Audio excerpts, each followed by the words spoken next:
우리 옆에 분하고 인사하겠습니다. 예수님 믿으면 꿈 같은 일이 일어났습니다. 나를 통해 한 영혼을 구원했습니다. 내 영혼아, 내가 새벽을 깨우리로다. 할렐루야.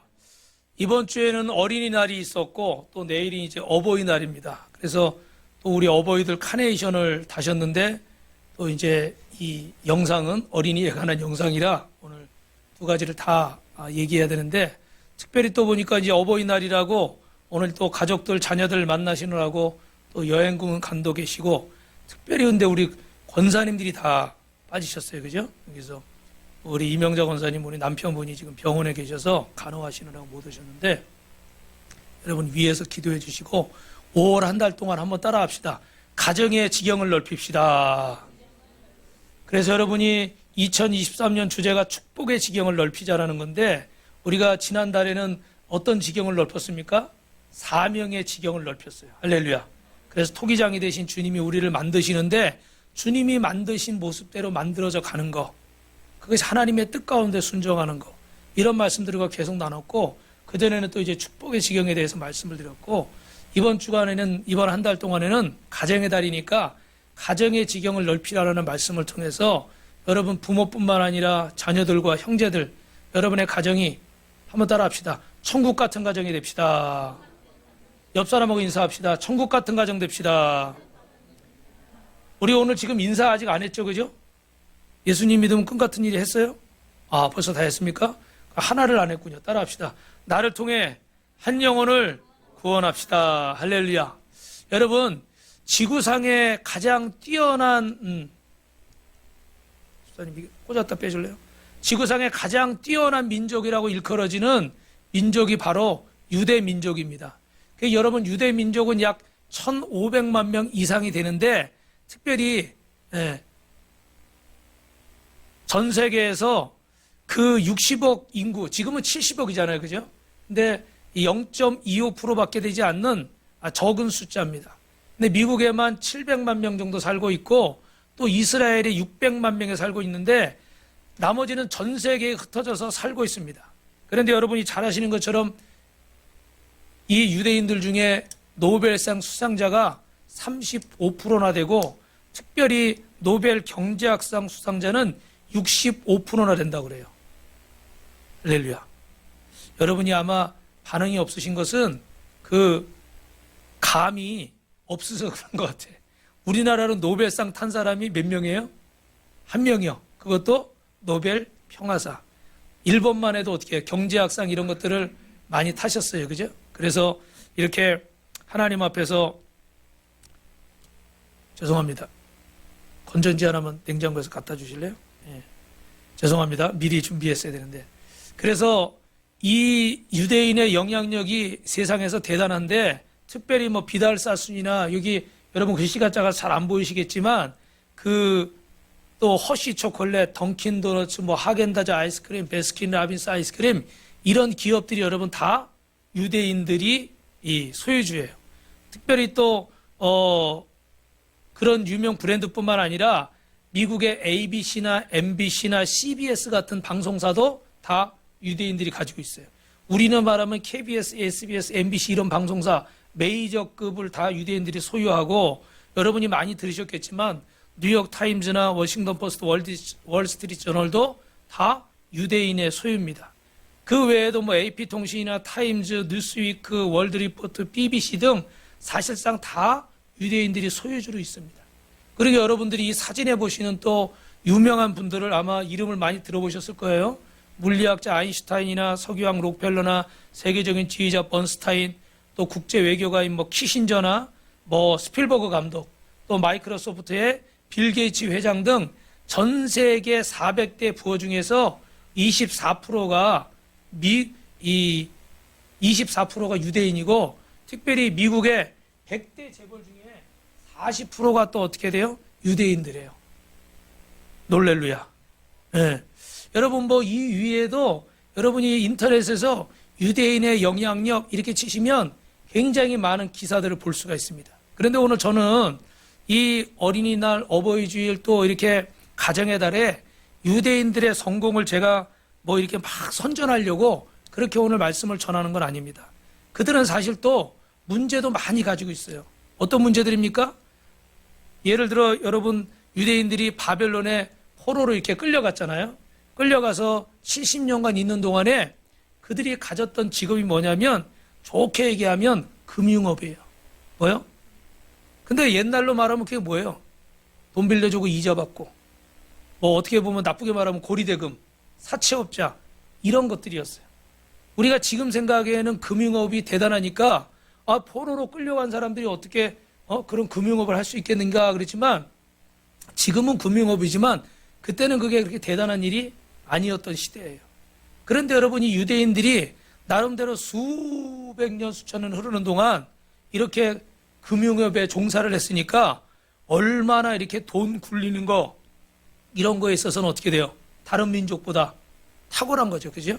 그러니까 지금도 뭐 골드만삭스나 지금 말씀드린 이런 유명한 회사들을 거의 다 어떻게 돼요? 유대인들이 쥐고 흔들고 있죠. 그러니까 거기에 대한 어떤 그 불만도 많이 있어요. 그죠? 그래서 옛날에 히틀러는 유대인들 600만 명을 어떻게 했습니까? 이렇게 홀로코스트라고 그래서 가스실에 넣고 살해해버렸죠. 그죠? 그런데 이렇게 그들을 미워하는 사람도 있고 동경하는 사람도 있지만 동일하게 생각하는 건 뭐냐면 그들의 성공 요인이 무엇일까? 그 성공 요인. 오늘 그리스도인인 저와 여러분들은 유대인들을 모방하자 이런 말씀을 드리는 게 아닙니다. 여러분들이 이미 이런 유대인의 어떤 부분들은 많이 설교 시간에 들으시고 여러분이 또 상식적으로 알고 계실 거예요. 그런데 그들이 이렇게 성공할 수 있었던 중요한 것은 뭐냐면 따라합니다. 성경의 기초에서 살고 성경의 기초에서 교육했습니다.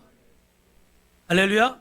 그래서 여러분 이 본문 말씀을 배경으로 여러분의 축복의 지경, 가정의 지경이 넓어지기를 주님의 이름으로 축원합니다. 그럼 첫 번째는 뭘까요, 여러분? 따라합시다. 부모가 주체가 돼서 교육해야 됩니다. 저를 보십시오. 세계에서 가장 교육률이 높은 민족을 뽑으라면 우리 한민족과 유대민족일 거예요. 그런데 여러분 유대민족에 비해서는 우리나라가 어떻게 돼요? 더 돈도 많이 쓰고 사교육도 많이 하고 더 관심도 많은 것 같아요. 그런데 결과적으로 보면 유대인들이 죄송하지만 표현이 죄송한데 앞서 있습니까? 우리가 앞서 있습니까? 유대인들이 아무래도 앞서 있는 것 같아요. 그죠? 그런데 왜 이런 일이 생겼을까? 거기엔 두 가지 이유가 있어요. 첫째는 뭐냐면 그들은 학교 교육이나 이런 학원 사교육에 부모들이 의존하지 않는다는 거예요. 그리고 두 번째는 가정에서 아버지의 역할이 상대적으로 크다는 거예요. 그건 무슨 얘기냐면 먼저 여러분 뭐 그냥 돈 벌어서 학원에만 보내고 학교에만 보내고 어떤 어머니들은 남편이 벌어다주는 월급이 적으니까 노래방 도우미까지 해가지고 죄송해요 여러분 노래방 도우미가 뭔지 아시죠? 다 그런 건 아니겠지만 거기서 막 이렇게 탬버린도 치고 막 이러는 거예요. 그죠? 예. 그런 것까지 해가지고 자녀들을 학원을 보내요. 좋은 데 보내려고 좋은 대학 보내려고 출세시키려고. 그런데 어때요? 정작 그 아이는 학원 가서 어떻게 할까요? 공부하는 아이들도 있지만 대부분의 아이들은 왜 공부해야 되는지 뭐 때문에 부모가 이렇게 고생하고 수고하는지를 잘 알까요? 모를까요? 죄송하지만 대부분의 자녀들은 아직 어려서 잘 모르고 알려고 하지도 않는 자녀들도 많아요. 다른 가정과 다른 자녀들과 비교해서 금수저니 흑수저니 이런 용어도 여러분 왜 나왔겠어요? 옛날에 60, 70년대 그런 얘기 없었어요. 그런데 그런 용어들이 막 나오는 이유도 뭘까요? 그들의 입에서 만들어내는 거예요. 이제 출신 성분이 벌써 틀리기 때문에 나는 따라갈 수 없다는 거죠. 부모의 수고와 노고에는 별 관심이 없는 거예요. 지금 내가 서 있는 위치만 생각하는 거예요. 내 출발점이 틀리기 때문에 저들보다 늦은 자리에서 먼 거리에 출발하기 때문에 나는 이미 저들을 따라갈 수 없다는 거예요. 차원이 다른 세계에 살고 있다는 식으로 그렇게 그냥 매도해버리고 핑계를 대버리는 거예요. 그러니까 자기 엄마가 가서 노래방 가서 도우미를 하고 아버지가 가서 밤에 직장이 끝나고 이거 뭡니까? 대리운전을 해도 그리고 밤을 그렇게 늦게 들어오고 잠을 못 자고 그래도 왜 그렇게 하는지 몰라요. 그냥 학원에만 보낸다고 학원비만 수십만 원, 수백만 원. 제가 오늘 여기는 안 보여드리지만 통계를 냈는데 적은 가정은 8만 9천 원인가 9만 얼마서부터 많은 가정은 사교육비를 800만 원까지 쓰는데 800만 원 쓰는 비율이요 30%가 넘어. 깜짝 놀랐어요. 웬만한 월급쟁이 월급보다도 훨씬 많아요. 근데 그런 사람이 30%가 넘더라고. 한 제가 1% 2% 정도 되면 안 놀랐을 거예요. 왜? 좀 뭐 있는 사람들이 그런가 보다 그럴 텐데 30%가 넘더라고. 어마어마하죠? 그런데 그렇게까지 들여서 어떻게 돼요? 아이들은 관심이 없어요. 가정의 교육이 최우선으로 되지 않기 때문에 그래요. 또 여러분 잘 아시는 것처럼 모든 걸 다 어떻게 돼요? 대부분, 지금은 많이 안 그렇지만 대부분 어떡해요? 어머니에게 맡겨둬 버리는 거지. 그런데 여러분 유대인들은 성경의 교훈을 따르는 거예요. 성경은 뭐라고 말합니까? 오늘 본문 신명기 6장 7절 8절 같이 읽어봅시다. 시작. 오늘날 내 자녀에게 부지런히 가르치며 집에 앉았을 때든지 길을 갈 때든지 누워있을 때든지 일어날 때든지 이 말씀을 강론할 것이며 너는 또 그것을 아멘. 그래서 내게 명하는 이 말씀을 마음에 새기고 자녀에게 부지런히 어떻게 해요? 가르치려는 거예요. 여러분 목사도 가르치고 교사도 가르쳐요. 그러나 신앙교육이든 무슨 교육이든 부모가 먼저 해야 될 줄로 믿습니다. 할렐루야. 학교에만 보내고 학원에만 보내는 게 아니라 부모가 먼저 하라는 거예요. 왜 부모에게 가르치라고 그럴까요? 여러분 이 책에 보니까 이런 얘기들이 나와 있어요. 넘겨주세요. 제가 여기 지금 안 돼가지고 지금 되네요. 됐습니다.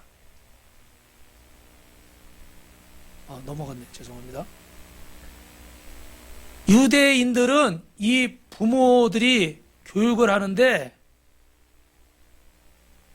부모가 가르치는 이유를 부모가 어떻게 될까요? 따라합시다. 자녀를 더 잘 알고 있습니다. 할렐루야. 부모가 더 잘 알고 있는 거예요. 그래서 어떤 선생님들이 정상적으로 이렇게 교육학자들이 얘기할 때 부모처럼 이 아이를 파악하고 이 아이를 교육하려고 그러면 최소 10년 정도는 걸린대요. 몇 년이요? 10년. 그래서 이 10년 정도 근데 가르칠 수 있는 교사가 많을까요? 적을까요? 거의 없죠. 담임을 맡아도 뭐 초등학교 같은 경우는 처음부터 끝까지 가르치지만 보통 중고등학교 가면 조회 시간, 종례 시간 들어가고 자기 수업 시간에만 들어가지 다른 시간에 딴방 가서 가르치거든요. 그러니까 사실 이런 아이들을 제대로 파악할 수 있는 시간이 없는 상태, 가정 환경도 제대로 모르고. 그래 이 자녀를 제일 잘하는 게 누구다? 누구다? 부모다. 대답이 이렇게 작아요. 자녀를 제일 잘하는 게 누구다? 부모다. 그래서 자녀를 제일 잘하는 부모가 그 교육에 참여하지 않고 등한시한다면 그 자녀는 하나님 앞에 온전히 자랄 수 없다는 거예요. 두 번째로는요, 부모가 자녀를 따라합시다. 더 사랑합니다. 물론 선생님들 중에도 훌륭한 선생님들, 정말 내 자녀처럼 그렇게 하는 선생님들도 많이 있어요. 그런데 여러분, 우리가 뭐 더하기, 빼기, 곱하기, 나누기, 적분, 미적분, 뭐 이거 가르쳐 주는 거, 지식적인 거 전달하는 거, 기술 배우는 거, 그 안에 사랑이 있어요, 없어요? 사랑은 없어요. 그런 것들만 배우려고 그러면 얼마든지 가르칠 수 있어요.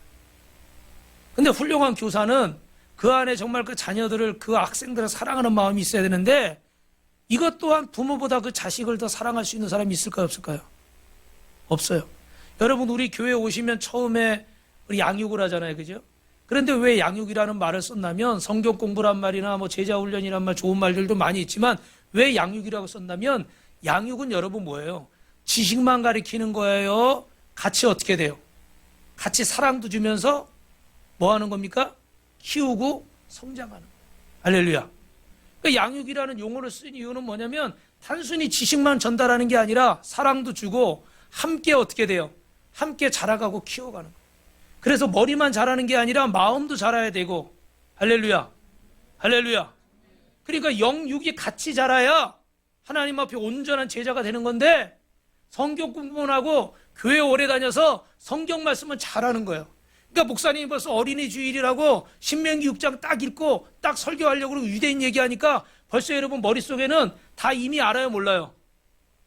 몰라요. 할렐루야. 감사합니다. 제가 오늘 하루 종일, 오늘 지금 11시 33분 오늘 들은 말 중에 가장 은혜스러운 말이었어요. 대부분은 교회 좀 다닌 분들은 어떻게 해요? 다 아는 얘기고 해마다 비슷한 설교고 이렇게 생각할 수 있어요. 그죠? 근데 그건 뭐예요? 지식적으로는 잘할지 모르겠지만 지식적으로는 알지 모르겠지만 영육이 같이 성장하지는 못하는 거예요. 그런데 부모가 교육에서 빠지면 이 아이는 지식적으로는 가르칠 수 있는데 이 아이가 정신적으로 영적으로 자랄 수 있을까요? 그렇지 못하다는 거예요. 그래서 부모가 이 자녀를 더 사랑하고 세 번째는 따라합시다. 부모보다 영향력 있는 사람이 없습니다. 여러분 이 얘기를 잘 들으셔야 돼요. 아버지는 자녀에게 유전자를 주었습니다. 어머니는 그 자녀를 잉태해서 출생 후까지 그 성장의 환경이 되어줬습니다. 그래서 이 아버지가 이 자녀에게 있어서 절대적인 영향력을 가질 수밖에 없고 어머니 또한 이 자녀에게 이런 환경을 제공했기 때문에 뇌리에 깊숙이 박혀 있는 거예요. 그래서 여러분 가끔 TV나 이렇게 기사를 보면 외국에 입양 갔던 어떤 자녀들이 성장해서 부모를 찾겠다고 돌아오는 경우들이 있습니다. 그럼 우리는 그걸 보면서 어떤 생각을 하냐면 뭐 대부분 사람들이 이렇게 핏줄이 땡겨서 왔다 이런 얘기를 하더라고요. 그죠? 그것도 맞을 거예요. 그죠? 그런데 또 이 학자들은 뭐를 얘기를 하냐면 이 우리의 잠재의식 속에 엄마의 뱃속에 있을 때를 기억한다는 거예요. 그때가 가장 어떻게 돼요? 안정적이고 평안하다는 거예요. 그래서 우리가 이게 잘 겉으로 드러나게 느끼지 못하지만 잠재의식 속에 이 어머니의 이 뱃속에 있을 때를 태중에 있을 때를 그리워하고 그 부모의 품에 있을 때를 그리워하는 마음이 있어요.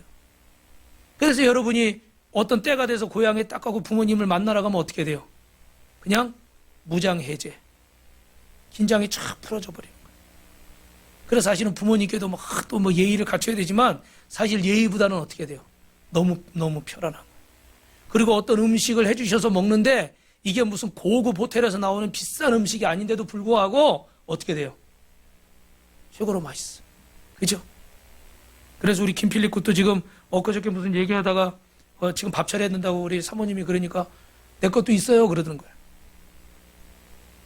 그 미국에서 내 것도 있어요 그러니까 우리 사모님이 얼른 와. 마음으로는 또 그런 마음이 있는 거예요. 그죠? 오고 싶은 마음도 있고. 여러분 이게 부모님의 품인 거예요. 누구보다도 큰 영향력을 가진 게 부모님인 거예요. 그런데 부모님들이 자녀가 잘 되기를 원하는 마음은 똑같은데 그 부모에게 영향력을 안 끼치는 분들이 있어요. 돈 몇 푼 줘서 학원에 보내는 거 그게 전부인 것처럼 그냥 좋은 대학 보내면 그게 전부인 것처럼 저는 시간이 없어서 다른 얘기는 제 긴 얘기는 못하겠지만 우리 전도하다 보면 이렇게 어르신들 뵙잖아요. 그럼 특히 이제 할머니들, 어머니들은 그런 얘기를 하죠. 어머니가 예수님 믿고 그 아들을 위해서, 딸 위해서, 손주, 손녀 위해서 기도해주면 이 아들, 딸이 얼마나 잘 되겠어요. 얼마나 좋아하겠어요. 그러면요, 이렇게 어떤 어머니든지 어떤 어르신이든지 다 마음이 어떻게 돼요? 눈동자가 흔들려요. 왜요? 마음이 동요한다는 거예요. 그분이 뭐 기독교인이든 불교신자든 불신자든 간에 자식에 대한 마음은 동일하거든요. 그런데 그런 자녀를 향해서 잘 되기를 원하는 마음은 다 있는데 어떻게 돼요? 진정한 영향력은 행사하고 있습니까? 잘 못하고 계신 거예요. 여러분 이런 영향력을 가진 부모가 교육에 참여하지 않는다면 이 자녀의 교육이 올바르게 이루어질 수가 없습니다. 그러므로 여러분 두 번째 따라합니다. 아버지와 어머니가 함께 교육에 참여해야 됩니다. 어떤 애가 가출했다고 치자고요. 여러분 뭐 상상하기 쉬운 내용이죠. 공부하기 싫어서 뭐해서 집을 뛰쳐나갔습니다. 근데 퇴근한 남편이 이 사실을 알았어요. 그리고 들어오자마자 다짜고짜 하는 얘기가 뭐라고 그래요? 여자가 집에서 뭐 하는데 애도 안 보고. 여자라고 그러죠. 아니면 당신은 집에서 뭐 하는 거야? 보통 이렇게 얘기하죠. 그죠? 왜 그랬을까요? 우리 머릿속에 지금은 많이 바뀌었지만 교육의 책임은 여자에게 있고 남자는 나가서 어떻게 돼요? 돈 벌어오고 이런 존재를 생각하는 거예요. 여자가 어머니가 아내가 그 돈으로 교육시키는 사람이라는 거예요. 자녀를 책임지는 사람이라는 거예요. 남편은 돈만 벌어주면 된다는 거예요. 여러분 이게 옳은 게 아니잖아요. 지금은 우리 기독교에서도 10여 년 전부터 아버지 학교 이런 걸 많이 해가지고 많은 아버지들이 은혜 받고 감동받아서 정말 가정에서 최선을 다하는 그런 아버지들 많이 볼 수 있습니다. 그런데 아직도 이런 어떤 유교적인 관념이나 잘못된 어떤 사회적인 인식 속에서 지금도 이런 생각을 가지고 살아가는 아버님들이 많이 있다는 거예요. 그런데 여러분, 이 아버지라는 말을 히브리 말로는 아바라고 그래요. 뭐라고요? 그래서 여러분 찬양할 때 그 성경 말씀에도 아바 아버지 이런 말씀 들어보시죠. 그죠? 이 아바라는 뜻에는, 아버지라는 뜻에는 네 가지 뜻이 들어있습니다. 그래서 유대인들 아버지는 네 가지 사명이 있는데 첫째는 뭐냐면 우리 남자분들 잘 들으시기 바랍니다. 첫 번째는 서플라이어, 공급자예요. 아버지는 자녀들이 성장하는 데 필요한 육신적인 양식과 영적인 양식을 공급해야 될 줄로 믿습니다. 할렐루야? 할렐루야? 한마디로 뭐예요? 돈 벌어 오라는 거예요. 나가서 열심히 일해서 돈 벌어 오라는 거예요. 두 번째는 보호자, 프로텍터. 그 자녀의 몸과 마음과 영혼을 안전하게 보호해야 돼. 어제 인터넷 그 무슨 9시 뉴스인가 8시 뉴스에 보니까요. 미국에서 웬 여자 아주머니가 지나가다 가족들이 아이 손잡고 가는데 갑자기 막 칼을 휘둘러가지고 여자아이가 여기가 막 얼굴에 상처가 났어요. 그러니까 아버지가 얼른 이렇게 해서 보호하고 그 여자를 막 이렇게 밀쳐내는 거예요. 근데 이 여자분이 50대 여자분인데 정신병력이 있는 그런 사람. 묻지마 사건이 너무너무 많아요. 멀쩡하게 서 있는데 뒤에서 와가지고 주먹을 휘둘러가지고 쓰러져서 기절하기도 하고 별의별 일들이 다 있더라고요. 근데 이 아버지는 어떻게 돼요? 프로텍터. 자녀들을 영적으로 육적으로 안전하게 보호해야 돼요. 세 번째는 가이드, 인도자가 돼야 돼요. 따라합시다. 자녀의 인도자가 돼야 됩니다.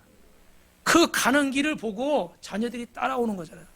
우리 성도들 중에 대부분은 다 들으셨지만 저는 어릴 때 저희 그 아들이 이렇게 4살 때인가 그 욕실에서 엄마와 뭐 이렇게 막 실갱이를 하는 걸 제가 봤습니다. 그래서 왜 그러냐고, 왜 애하고 싸우느냐고. 그런데 보니까 발을 씻는데 엄마는 손으로 씻으라는 거고 얘는 발로 발을 씻으려는 거예요. 샤워기를 이렇게 대고.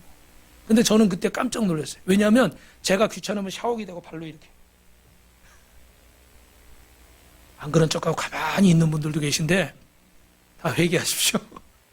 근데 저는 이 얘기 여러 번 했는데 진짜 그때 깜짝 놀랐어요.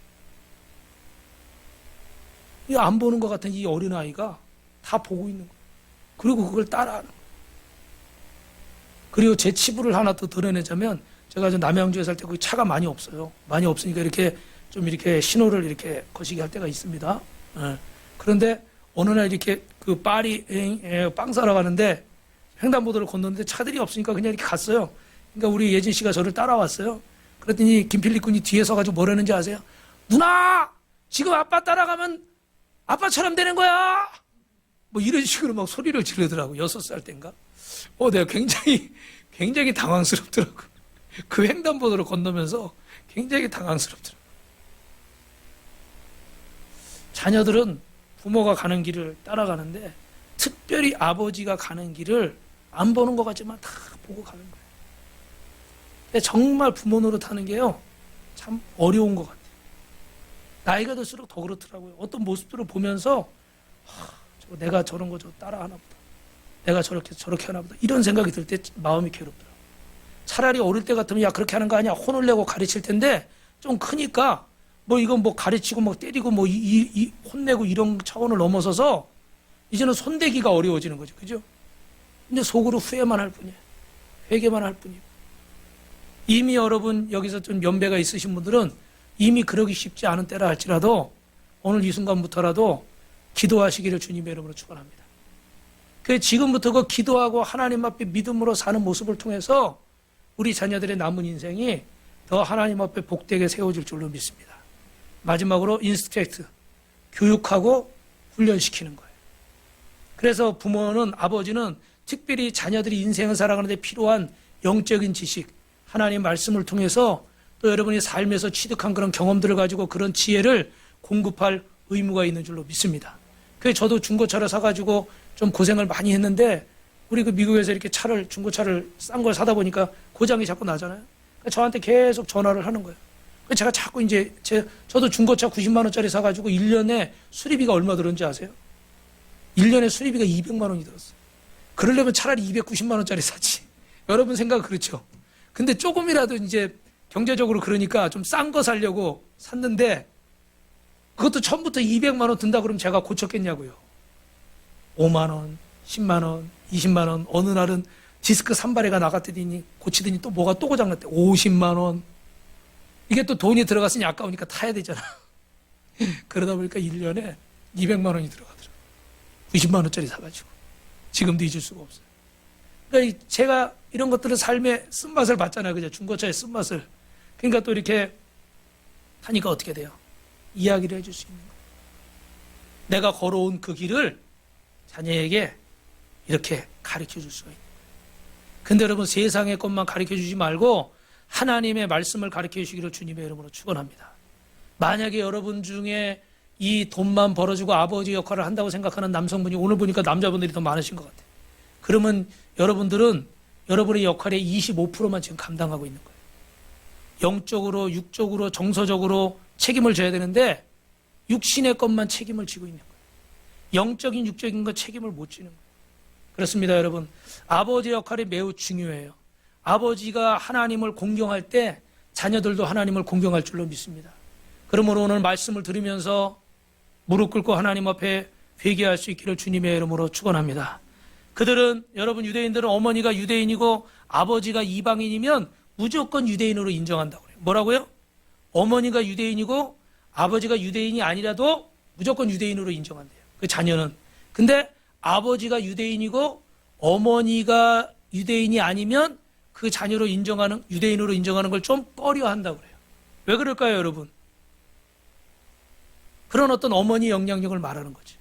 그러나 그럼에도 불구하고 이 아버지의 영향력을 무시할 수가 없어요. 이 일반적인 이 교육에서 아버지가 하는 역할이 너무나 큰 거예요.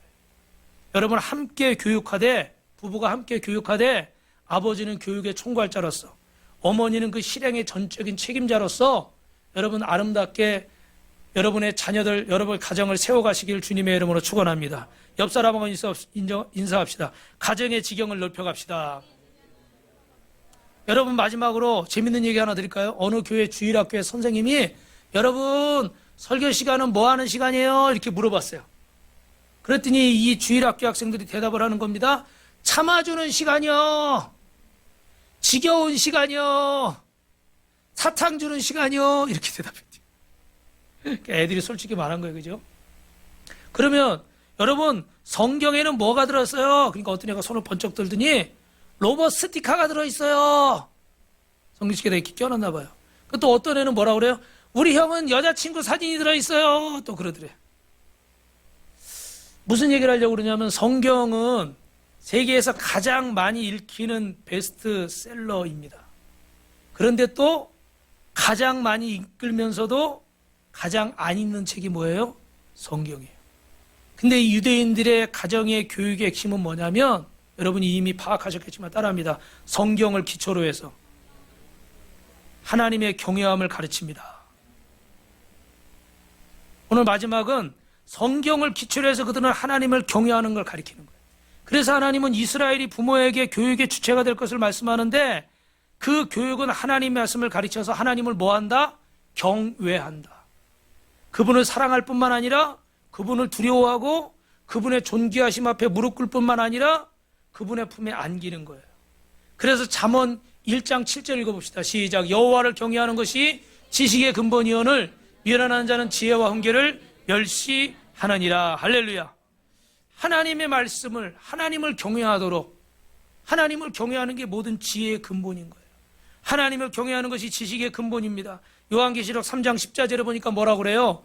시작. 라오디게아 교회 사자에게 편지하라. 아멘이시고 충성되고 참된 증인이시고 하나님의 창조의 근본이시니가 이르시되 모든 우주 만물에 인간의 생사화복의 창조주는 하나님이신 것을 믿으시면 아멘 하시기 바랍니다. 할렐루야. 그분이 우리의 모든 것의 근본이시기 때문에 그분을 경외하는 것이 우리 삶의 지혜와 지식의 모든 것의 근본이 될 수 있다는 거예요. 할렐루야. 돈이 전부가 아니라는 거예요. 권력이 전부가 아니라는 거예요. 쾌락이 전부가 아니라는 거예요. 내가 경험한 인생의 지식이 전부가 아니라는 거예요. 그런데 우리 이걸 깜빡하고 착각할 때가 있어요. 그래서 하나님의 말씀보다 주일날 예배 드리는 것보다 학원 가라. 도서관 가라. 시험기간이니까. 그런 부모님들 굉장히 많아요. 근데 그 부모님들이랑 교회에서 집사님이고 안수 집사님이고 권사님이고 심지어는 장로님이고 하나님이 창조의 근본이신데 근본이신 분을 잃어버리는 거예요. 로마서 11장 36절입니다. 시작. 이는 만물이 죄에게서 나오고 주로 말미암아 죄에게로 돌아감이라. 그에게 영광이 세세에 있을지어다. 할렐루야. 그러므로 여러분, 하나님을 모르는 자는 아무것도 모르는 거예요. 하나님을 경외할 줄 모르는 자는 어떤 지식을 쌓고 학문적인 성과를 자랑해도 결국은 마태복음 7장에 나오는 것처럼 따라합시다. 모래 위에 짓는 집입니다. 어떻게 될까요? 바람이 불고 창수가 나면 그냥 무너져 버려요. 또 어떻게 돼요? 열심히 그 창세기 1장의 바벨탑을 11장에 쌓는데 어떻게 돼요? 결국은 하나님 앞에 무너질 수밖에 없는 그런 바벨탑을 쌓는 거예요. 하나님을 경외하는 사람은 하나님이 지혜를 부어주시는 줄로 믿습니다. 그래서 여러분, 단순한 지식이 아니라 따라합니다. 요셉과 다니엘처럼 시대적인 문제를 해결하는 탁월함을 주십니다. 인사이트, 통찰력. 여러분, 하나님이 주시는 지혜는 단순한 세상의 지식이 아니라 탁월한 지혜인 거예요. 여러분이 너무 잘 아시는 얘기지만 요셉은 그 바로왕의 꿈을 아무도 해석하지 못할 때 하나님이 주신 지혜로, 왜? 요셉은 어딜 가나 하나님을 경외하는 사람이니까. 그 지혜로 꿈을 해석했더니 7년 어떻게 돼요? 풍년과 7년 흉년이었죠. 그래서 풍년 동안 그 양식을 다 모아놨다가 흉년 동안에 어떻게 자기 국민뿐만 아니라 전 세계에서 곡식을 사러 오는 사람들에게 다 이걸 팔아가지고 어떻게 돼요? 그때 애굽이 어마어마한 강국이 된 거 아니에요. 할렐루야. 탁월한 지혜예요. 다니엘의 지혜는 임금이 4번 바뀌는 동안도 모든 신하들이 다, 우리도 대통령 바뀌면 강렬히 다 바뀌는 거예요. 그런데 어떻게 돼요? 다니엘은 임금이 4번 바뀌어도 그 총리의 자리가 바뀌질 않아. 왜 그럴까요? 그의 지혜가 탁월한 거예요. 어떤 왕이 와도, 어떤 사람이 와도 그 모든 상황을 감당할 수가 있어요. 여러분, 내가 배운 이 A라는 지식은 A라는 상황에서만 쓸 수 있는 거예요. B라는 상황이 오거나 C라는 상황이 오면, 내가 영어를 배웠으면 미국에서는 쓸 수 있을지 모르지만 예를 들어 일본 가서 하려고 그러면 일본어를 못 하잖아요. 그죠? 우리는 그 이상의 한계인 거예요. 근데 하나님의 지혜는 한국에 갖다 놔도, 미국에 갖다 놔도, 일본에 갖다 놔도, 중국에 갖다 놔도, 어디에 갖다 놔도, 불아파 유럽 어디에 갖다 놔도 하나님이 함께하는 사람은 승리할 줄로 믿습니다. 왜요? 하나님을 경외하는 자, 하나님이 지혜의 근본이 되시는 거예요. 할렐루야. 그러므로 여러분, 하나님을 경외하는 가정, 하나님을 경외하는 자녀를 세우시길 주님의 이름으로 축원합니다. 그래서 오늘 여러분, 하나님을 경험하는 삶에 보니까 오늘 7가지 중에 제가 3가지만 말씀드리는데, 어떤 게 하나님을 경외하는 것인가 따라합니다. 말씀을 지켜 행합시다. 유대인들은 태어나자마자 하나님의 말씀으로 양육할 뿐만 아니라 우리는 뭐부터 가르쳐요? 뭐부터 가르쳐요? 말 배울 때 뭐부터 가르쳐요? 엄마, 아빠, 뭐 가나다라 이런 거 가르치잖아요. 유대인들은 뭐부터 가르쳐요? 태초에, 예를 들면 이렇게 하나님 말씀부터 가르치고, 그 우리 아이들 태어나면 이렇게 뭐 보자기 같은 걸로 이렇게 싸잖아요. 그죠? 근데 그들은 그 보자기에 일부러 수를 놔요. 하나님 말씀을 수놓습니다. 그래서 그 아이를 쌀 때 어떻게 돼요? 하나님 말씀으로 싸는 거예요. 실제적으로는 이게 아이들이 글씨를 모르니까 여기 뭐가 새겨진지 잘 모르겠지만 그 의미가, 그 정성이 하나님 받으시는 줄로 믿습니다. 할렐루야. 아이를 싸면서부터도 하나님 말씀을 수놔가지고 그 말씀으로 이 아이를 감싸는 거예요. 이 강보를 성스럽게 싸는 거예요. 그리고 처음 가리키는 것이 십계명이에요. 하나님을 경외하라. 나 외에 다른 신을 두지 말아라. 할렐루야.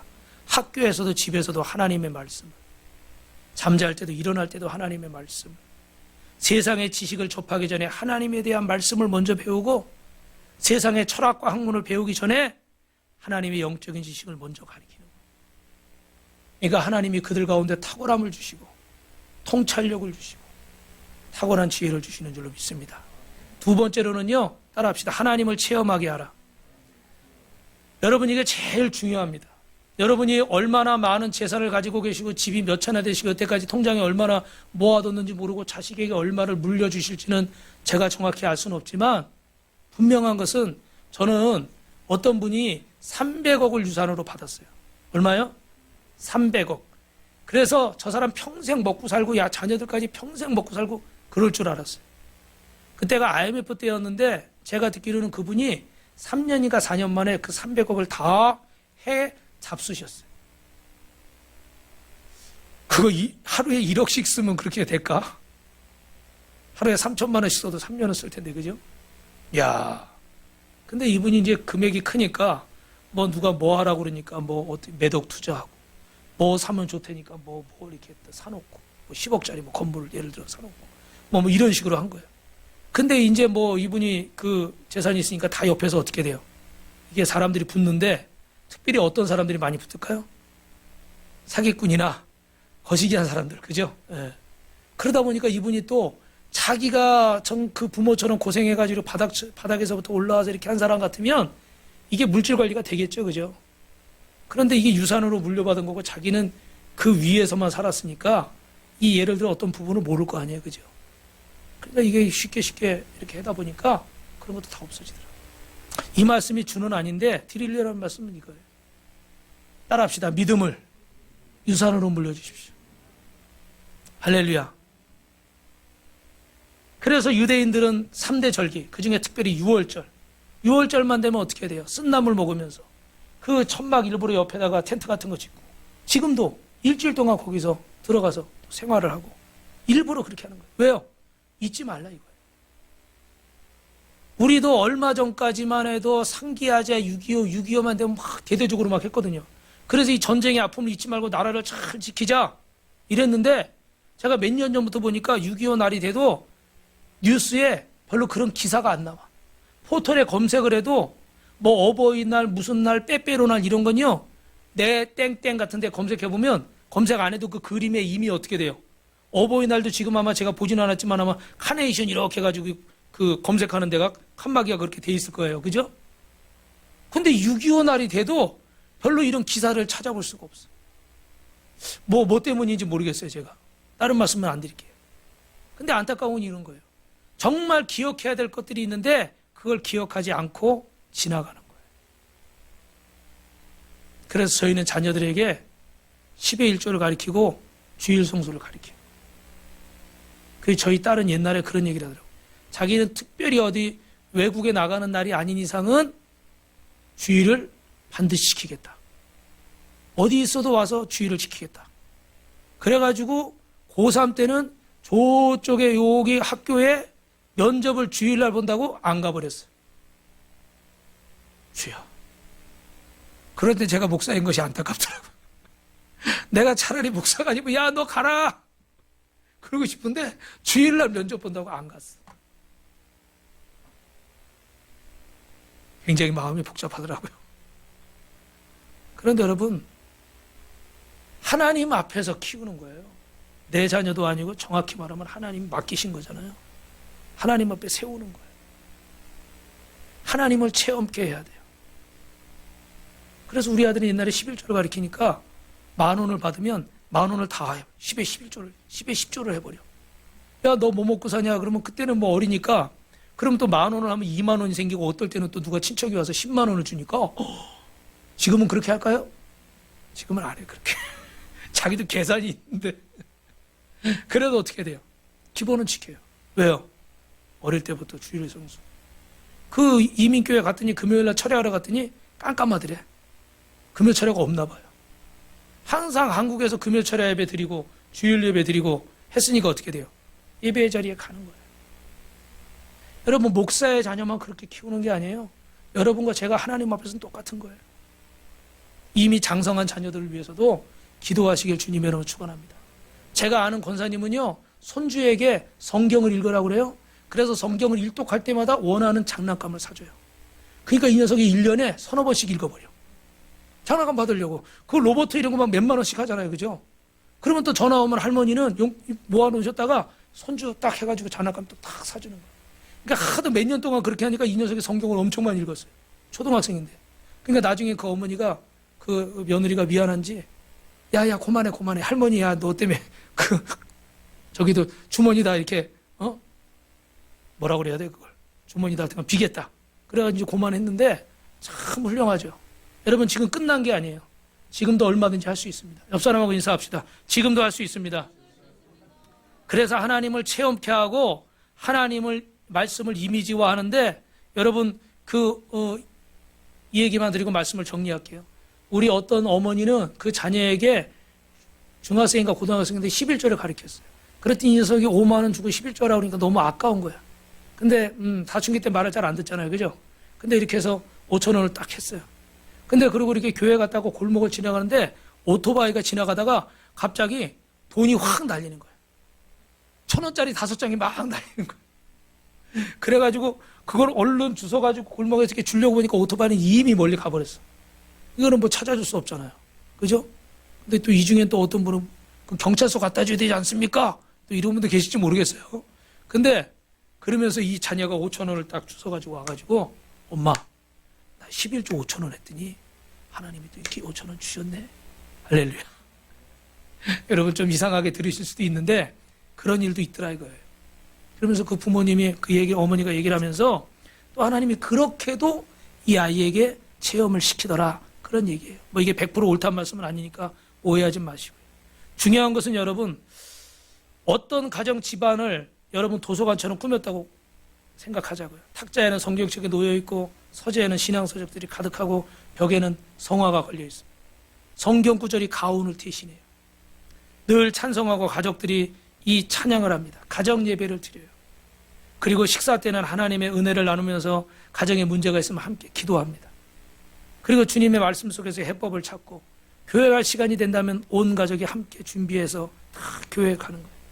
그리고 갔다 와서는 어떻게 돼요? 바른 은혜를 나누는 겁니다. 따라합시다. 가정이 곧 교회입니다.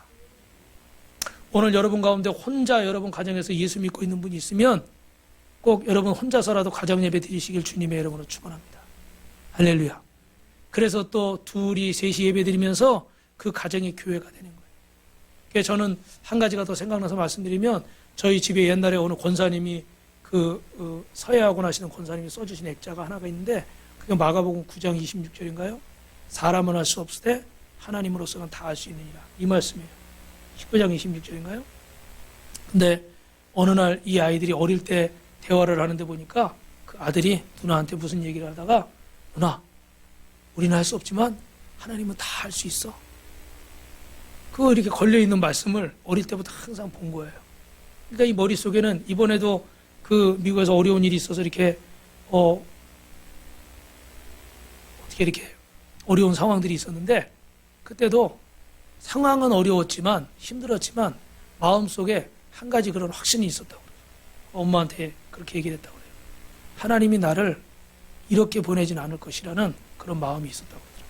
그래서 그 어려움 속에서도 또 하나님을 붙드는 그런 믿음이 있는 거예요. 할렐루야. 사랑하는 성도 여러분, 여러분에게 이 믿음이 있으시길 축원합니다. 그리고 여러분의 사랑하는 가족들에게, 자녀들에게, 손주, 손녀들에게 이 믿음을 전해줘서 여러분 가정이 천국 같은 가정 되시길 축원합니다. 옆 사람하고 인사합시다. 천국 같은 가정이 됩시다.